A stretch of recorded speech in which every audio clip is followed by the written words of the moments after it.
Aadhaar card ಎಲ್ಲವನ್ನೂ ಮಾಡ್ಕೊಂಡಿದ್ದಾರೆ ಅನ್ನುವಂಥದ್ದು ಸರ್.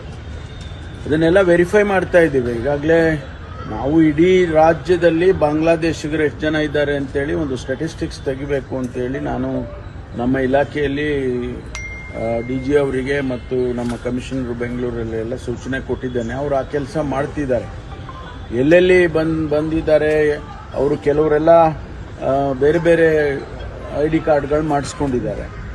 ಅಲ್ಲಿ ಯಾವ ರೀತಿ ಮಾಡ್ಕೊಂಡಿದ್ದಾರೆ, ಆಧಾರ್ ಕಾರ್ಡ್ ಇರ್ಬೋದು ಮತ್ತು ಬೇರೆ ಬೇರೆ ರೀತಿಯಲ್ಲಿ ಅವರು ಐಡೆಂಟಿಫಿಕೇಶನ್ಸ್ಗಳನ್ನು ಮಾಡಿಕೊಂಡು ಬಾಂಗ್ಲಾದೇಶಿಗರೇ ಅಲ್ಲ ನಾವು ಅನ್ನೋ ರೀತಿಯಲ್ಲಿ ಅವರು ಬಿಹೇವ್ ಮಾಡ್ತಿದ್ದಾರೆ.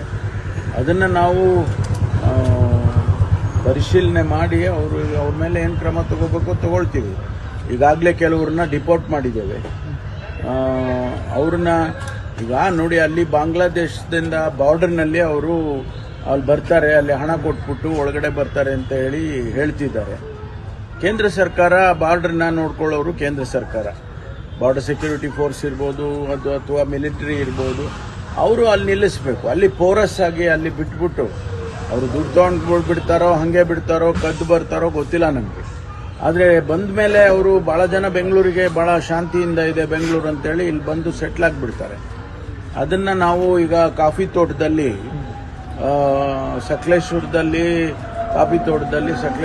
ಕೆಲವರು ಇದ್ದಾರೆ ಅಂತ ಹೇಳಿದರು.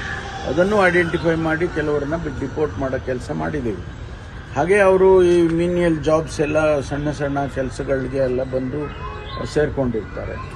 ಈಗ ಆನೇಕಲ್ಲು ಆ ಭಾಗದಲ್ಲಿ ಒಂದಷ್ಟು ಜನ ಇದ್ದಾರೆ ಅಂತ ಹೇಳಿದ್ರು. ಅದನ್ನು ವೆರಿಫೈ ಮಾಡಿಸ್ತಾ ಇದ್ದೀವಿ.